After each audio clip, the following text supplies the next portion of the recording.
हिंगणघाट येथे एका माथेफिरू युवकाने शिक्षिकेच्या अंगावर पेट्रोल टाकून पेटवून दिले। त्यानंतर उपचारादरम्यान त्या शिक्षिकेचा करुण अंत झाला। या दुर्दैवी घटनेचा सर्वत्र निषेध होतोय।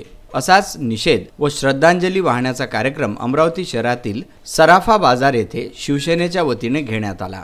मेणबत्ती लावून श्रद्धांजली वाहण्यात आली। तसेच पीडिता कुमारी अंकिता हिला श्रद्धांजली वाहण्यासाठी शेकडोच्या संख्येने शिवसैनिक व नागरिक उपस्थित होते। यावेळी अशा घटनांचा तीव्र शब्दात निषेध विदर्भ न्यूज समोर नागरिकांनी केला। अमरावती शहरातील शिवसेना शाखा सक्करसाद चौक येथे कुमारी अंकिता हिला श्रद्धांजली कार्यक्रमाद्वारे नागरिकांनी आपल्या भावना व्यक्त करत अशा घटनांमुळे समाजात एका भीतीचे वातावरण निर्माण झाले आहे। त्यामुळे शासनाने तात्काळ ठोस भूमिका घेऊन विविध प्रकारच्या जनजागृती करून अशा घटनांना आळा बसवावा अशी विदर्भ न्यूजद्वारे नागरिकांनी मागणी केली आहे। काल परवा झालेल्या हिंगणघाट येथील दुर्दैवी घटनेबद्दल आज शिवसेना शाखा सक्करसाद चौक येथे कुमारी अंकिता हिला श्रद्धांजली देण्यासाठी कार्यक्रम ठेवला होता।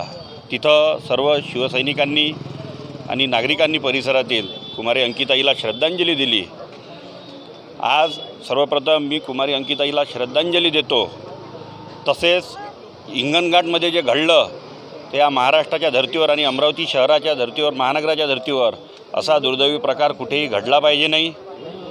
तरी मी महानगरातील सर्व जनतेला आवाहन करतो, सर्व शिवसैनिकांना आवाहन करतो की आपल्या इथे कुठेही आपल्या आजूबाजूला असा दुर्दैवी प्रकार जर घडत असेल तर हातावर हात ठेवून गप्प न बसता तिथेच त्याचा प्रतिकार केला पाहिजे। आपल्या आई बहिणीचं रक्षण हे शिवसेना आजपर्यंत करत आली आहे आणि याच्या पुढेही या महानगरात केलं पाहिजे। आणि जिथंही कुठं असा दुर्दैवी प्रकार घडायची संकेत असेल तर तिथं अन्यायावर लाथ हे शिवसैनिकांनी घातली पाहिजे। तसेच या महाराष्ट्राचे राज्याचे मुख्यमंत्री श्रीमान उद्धवसाहेब ठाकरे या अशा घटनाप्रसंगी कठोर कायदा करेल व आपल्या भगिनीला न्याय मिळवून देईल अशी मी आशा व्यक्त करतो। आणि या आपल्या भगिनीला सर्वांकडे शिवसेना महानगराच्या वतीने सर्व शिवसैनिकाच्या वतीने आणि महानगरातील जनतेच्या वतीने हिला श्रद्धांजली देतो। विदर्भ न्यूज करिता अमरावतीवरून प्रदीप इंगोले।